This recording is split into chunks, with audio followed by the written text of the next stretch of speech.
आज हम आपको एक ऐसे रहस्यमयी प्लेन के बारे में बताएंगे जो कि आसमान में गायब हो गया और उसका गायब होना आज तक एक रहस्य बना हुआ है।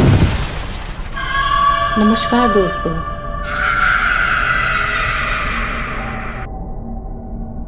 हमारे चैनल अद्भुत रहस्य में आपका स्वागत है। तारीख थी 8 मार्च 2014, 12:41 पर कुआलालंपुर एयरपोर्ट से MH370 प्लेन ने उड़ान भरी। इसमें सवार थे 239 लोग, 227 पैसेंजर और 12 क्रू मेंबर।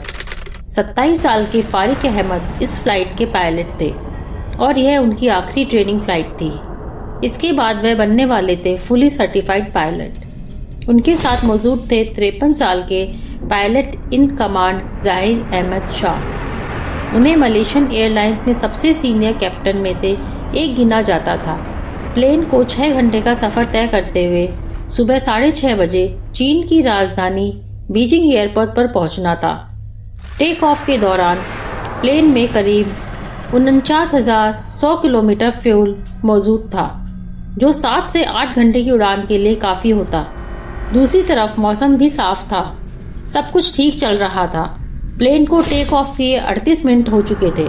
इसके बाद कैप्टन ने ATC के साथ आखिरी बार बात की। उनके आखिरी शब्द थे good night Malaysian 370। Malaysian 370, contact Ho Chi Minh 120.9. Good night. Good night, Malaysian 370. इसके बाद उन्हें वियतनामी एयर स्पेस कंट्रोलर से संपर्क करना था, लेकिन आखिरी चेक इन से 2-3 मिनट बाद ही प्लेन मलेशिया और वियतनाम दोनों की रडार स्ट्रीम से बाहर हो गया। फिर वह हुआ जो किसी ने सोचा भी न था। प्लेन ने एक शार्प लेफ्ट टर्न लिया। इसके बाद प्लेन से कोई संपर्क तक नहीं कर पाया। माना जाता है कि विमान हिंद महासागर से कहीं दुर्घटनाग्रस्त हो गया।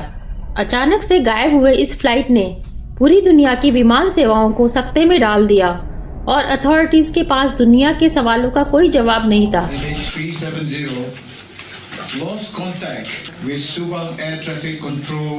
कहते हैं कि 1 लाख वर्ग किलोमीटर से भी ज्यादा के दायरे में विमान की खोजबीन चली, लेकिन जहाज का कुछ पता नहीं चला। किसी विमान को खोजने का यह इतिहास में अब तक सबसे लंबा अभियान था। इसमें करोड़ों रुपए खर्च हुए थे। कई देशों ने भी इस तलाशी अभियान में मलेशिया की मदद की थी। इसके बाद भी MS370 को ढूंढा नहीं जा सका। फ्लाइट संख्या MS370 के लापता होने का क्या राज है? दुनिया भर के लोगों के लिए एक ऐसी पहेली है जो फिलहाल सुलझती नहीं दिखाई दे रही। इसके बारे में लोगों के अलग अलग कहानियां हैं। It could be a terrorist event. It could be a deliberate act by a crew member. It could be a mass failure in the electrical system. क्या अमेरिकी नौसेना के कब्जे में है फ्लाइट नंबर MS370? खुलासा चौंकाने वाला है। रूसी एक्सपर्ट ने जब इसे जमाने के सामने रखा तो पूरी दुनिया हैरान रह गई, क्योंकि लापता विमान को तलाश करने वाले देशों में अमेरिका भी शामिल है। रूसी एक्सपर्ट की आशंका थी कि कुआलालंपुर से बीजिंग के रास्ते पर निकले बोइंग विमान ने जैसे ही रास्ता बदला तो प्रशांत महासागर में तैनात अमेरिकी नौसेना के रडार ने उसे पकड़ लिया। चेतावनी के बावजूद जब विमान अपने तय रास्ते पर नहीं लौटा तो अमेरिकी नौसेना के विमानों ने उसे कब्जे में कर लिया। क्या विमान किसी एलियन की गिरफ्त में है? जितने मुंह उतनी बातें।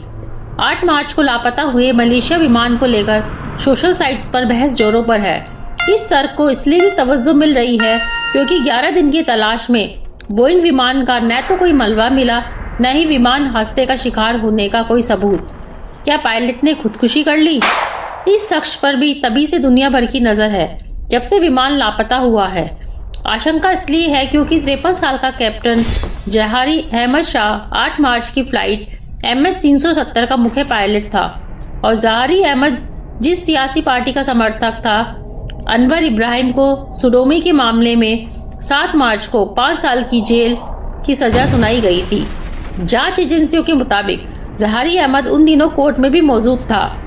अदालत के इस फैसले से ज़ाहिर बेहद दुखी था। माना जा रहा है कि अपने नेता की सजा से दुखी होकर ज़ाहिर ने ही विमान का संपर्क रडार से खत्म किया और फिर खुदकुशी कर ली। बात अभी यहीं खत्म नहीं हो जाती, क्योंकि फ्लाइट संख्या MS370 जिन हालात में लापता हुई उसको लेकर बेहिसाब किस्से कहे जा रहे हैं। शक कभी किसी आतंकवादी संगठन पर जाता है तो कभी पायलट को लेकर सवाल उठने लगते हैं। उस विमान की तलाश में मलेशिया से लेकर दक्षिणी ऑस्ट्रेलिया तक करीब 70,68,000 वर्ग किलोमीटर का दायरा खंगाला जा रहा है, लेकिन लापता विमान की पहेली सुलझने की बजाय और उलझती जा रही है। एक सैटेलाइट की तस्वीरों को पढ़ने वालों ने जो ताज़ा सच दुनिया को बताया वो ये है कि किलोमीटर दूर गहरे समंदर की लहरों पर एक जगह टूटे हुए विमान के कुछ टुकड़े नजर आए हैं। इस खुलासे के साथ ही कई सवाल भी सामने आ गए और सबसे बड़ा सवाल ये है कि क्या वो विमान इतनी दूर पहुंच भी सकता था, और अगर नहीं तो वो मलबा किसका है? क्या लापता विमान का पता मिल गया? क्या वाकई फ्लाइट संख्या MS-370 किसी हादसे का शिकार हुई? क्या समंदर में मिला वो अनजान टुकड़ा उसी बोइंग का है जो कि लापता हुआ था? बताया ही जा रहा है कि सैटेलाइट के कैमरे ने हिंद महासागर में एक ऐसा टुकड़ा बहता हुआ देखा जो किसी विमान का टूटा हुआ हिस्सा महसूस हो रहा है। मलेशिया के रक्षा मंत्री की माने तो उनके लिए हर वो खबर जरूरी है जिसका ताल्लुक फ्लाइट संख्या MS-370 से है। हो सकता है कि सैटेलाइट से मिली तस्वीर सच बोल रही हो सकता है कि तस्वीरों को पढ़ने वालों का अनुमान सही हो, लेकिन कुछ सवाल तो फिर भी है जिनके जवाब की जरूरत हर किसी को महसूस हो रही है। मसलन जिस जगह विमान का मलबा मिला वहां तक आखिर वो विमान पहुंचा कैसे, जबकि STC के साथ उसका संपर्क तो टूट गया था। क्या विमान को पायलट ने ही समुद्र में डुबोया है? क्या ईंधन खत्म होने के बाद विमान समुद्र में गिर गया? क्या ATC से संपर्क टूटने के बाद विमान में इतना ईंधन बचा था कि वो इतनी दूरी तय कर सके, या फिर वो मलबा किसी और का है? इन सवालों का जवाब के बिना तो विमान की लापता होने की पहेली नहीं सुलझ सकती। तो दोस्तों, आपको क्या लगता है इन सब कहानियों में से कौन सी कहानी सच है? क्या कारण है उस विमान के लापता होने का? आप अपने विचार हमें कमेंट बॉक्स में अवश्य बताइएगा। हमारे चैनल को लाइक कीजिए, सब्सक्राइब कीजिए और बेल आइकन दबाना न भूलें ताकि आगे आने वाले वीडियो की जानकारी आपको मिलती रहे। धन्यवाद।